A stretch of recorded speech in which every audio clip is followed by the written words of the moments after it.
আসসালামু আলাইকুম everyone, welcome back to my channel. আজ চলে এসেছি আরও একটি রেসিপি নিয়ে। আশা করছি আমার আজকের এই রেসিপিটাও আপনাদের কাছে ভালো লাগবে। আজকের রেসিপি হচ্ছে মজাদার ডিমের হালুয়া। চলে যাচ্ছি মূল রেসিপিতে। একটি প্যানের মধ্যে আমি নিয়ে নিচ্ছি 6টা ডিম। ডিমগুলো ভেঙে নিয়েছি আমি। 4টা এলাচ দিয়ে দিচ্ছি, মুখটা একটু ফাটিয়ে দিয়েছি এলাচের। চিনি দিয়ে দিচ্ছি 1 কাপ পরিমাণে। 1 কাপ চিনি যথেষ্ট মিষ্টির জন্য, কম বা বেশি করে দিতে পারেন, সমস্যা নেই। দিয়েছি 2 কাপ পরিমাণে গুঁড়া দুধ আর দিয়ে দিচ্ছি 1/2 কাপ পরিমাণে ঘি। এখন সব কিছু ভালোভাবে মিশিয়ে নিতে হবে।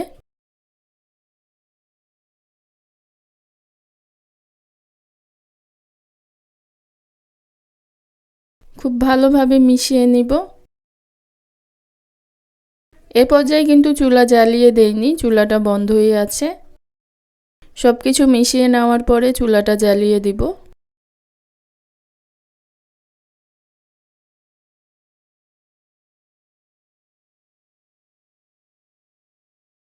সব কিছু মিশিয়ে নেওয়া হয়ে গিয়েছে। এখন আমি চুলা জ্বালিয়ে দিব আর অনবরত নাড়তে হবে, একদম নাড়া থামানো যাবে না। চুলার আঁচ মিডিয়াম টু লোতে রাখবো। এই পর্যায়ে দেখতেই পাচ্ছেন একটু পানি ছেড়েছে, চিনি গলে গিয়েছে। এখন আস্তে আস্তে এগুলো ঘন হবে।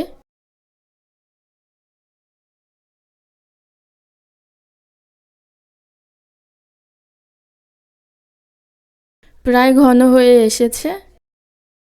নাড়া কিন্তু একদম থামানো যাবে না, তাহলে পুড়ে যাবে আর খেতে ভালো লাগবে না।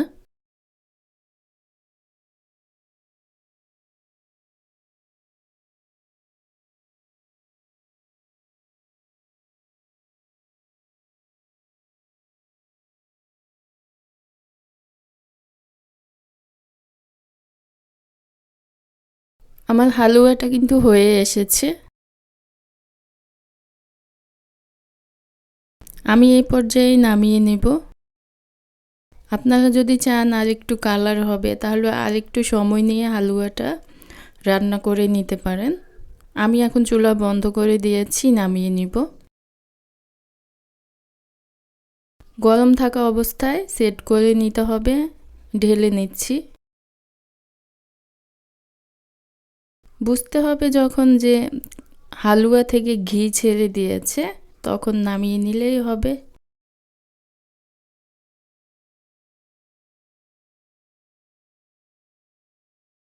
এখন চেপে চেপে আমি এগুলোকে সমান করে নিব, তাহলে কাটতে সুবিধা হবে।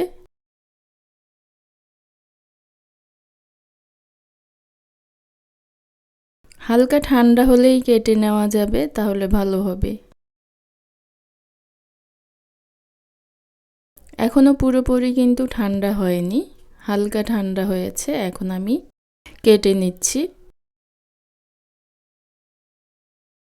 আপনারা আপনাদের পছন্দ অনুযায়ী শেপ দিয়ে কেটে নিতে পারেন।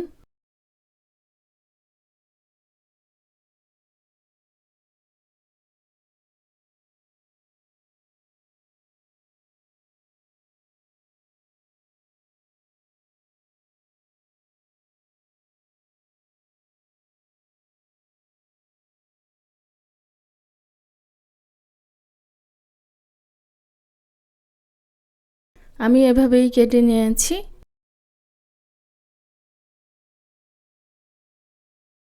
ঠান্ডা হলে আমি তুলে নিব।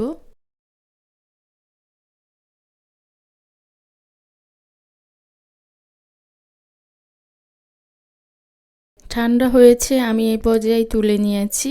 দেখতেই পাচ্ছেন কত সুন্দর হয়েছে।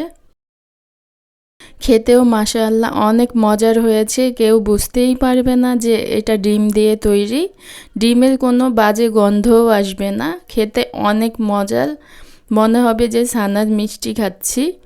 আশা করছি আমার আজকের রেসিপিটা আপনাদের কাছে ভালো লেগেছে। ভালো লেগে থাকলে প্লিজ একটি লাইক দিয়ে দিবেন।